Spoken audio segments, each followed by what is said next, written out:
Assalamualaikum warahmatullahi wabarakatuh.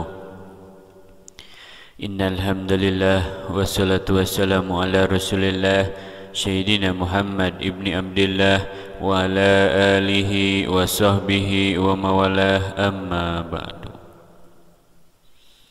Hadirin anu dipika hormat, para alim ulama, para juama, para hujajul ustad miwa ustadah anu ku peribados dipika hormat, anu insyaallah ku Allah dimuliakeun. Oge teu hilap ka bapak-bapak, ibu-ibu, warga sadaya anu ku peribados dipika hormat, anu insyaallah ku Allah dimuliakeun.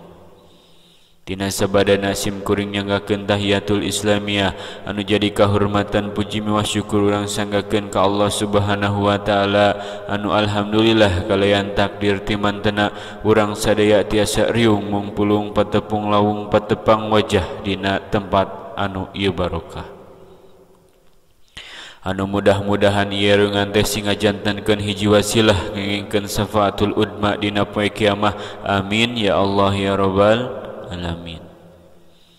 Oge rahmat miwah salam mugia salalamina dicurah tur dilimpah ka paduka Rasul wastana Kangjeng Nabi Muhammad sallallahu alaihi wasallam.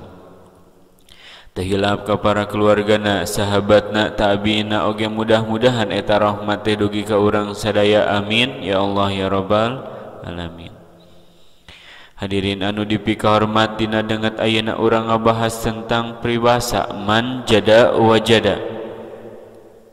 Kata-kata ieu sering pisan diucapkeun, bahkan populer di kalangan umat. Tapi teu terang kana makna kata eta. Ari man jada wajada hartosna sing saha jalma anu bersungguh-sungguh maka bakal berhasil. Bersungguh-sungguh namah dina hal naon wae, boh dina usaha, ibadah jeung sajabana. Soalna loba jalma anu pesimis dina ngalakukeun sesuatu.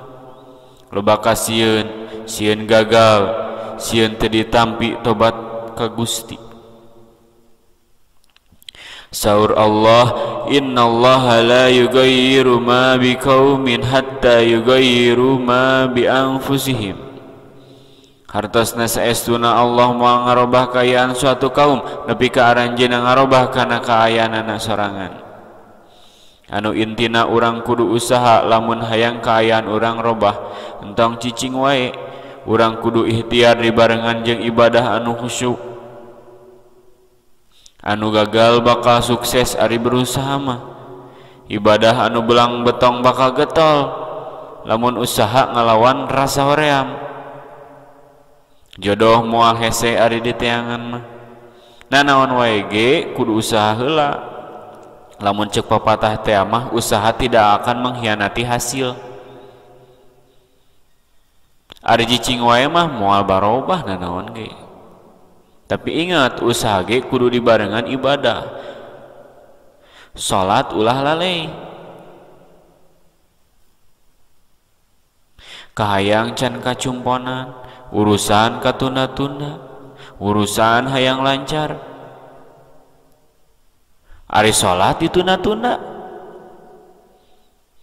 Ari taeun sagala urusan teh hayang gampang jeung lancar, tapi salat ditinggalkeun wae nya hese atuh. Intina ikhtiar jeung doa jeung ibadah. Teu kudu sieun. Janji Allah dina Al-Qur'an, ud'uni astajib lakum.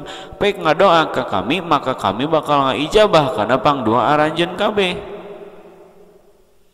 Kudu percaya dina nalika Allah berkehendak kun fayakun, ceuk Allah jadi mangka jadi. Eueuh nu teu mungkin kangge Allah. Gitu. Atuh mudah-mudahan segala rupi kahirupan urang digampangkeun ku Allah Subhanahu wa taala, jeung urang semakin getol kana usaha jeung ibadah. Amin ya Allah ya rabbal alamin. Hadirin anu dipika hormat, moal seueur anu dicarios mung sakitu wae ti sim kuring di alap cekap, kirang langkungna ulah kirang-kirang hapunten. Wassalamualaikum warahmatullahi wabarakatuh.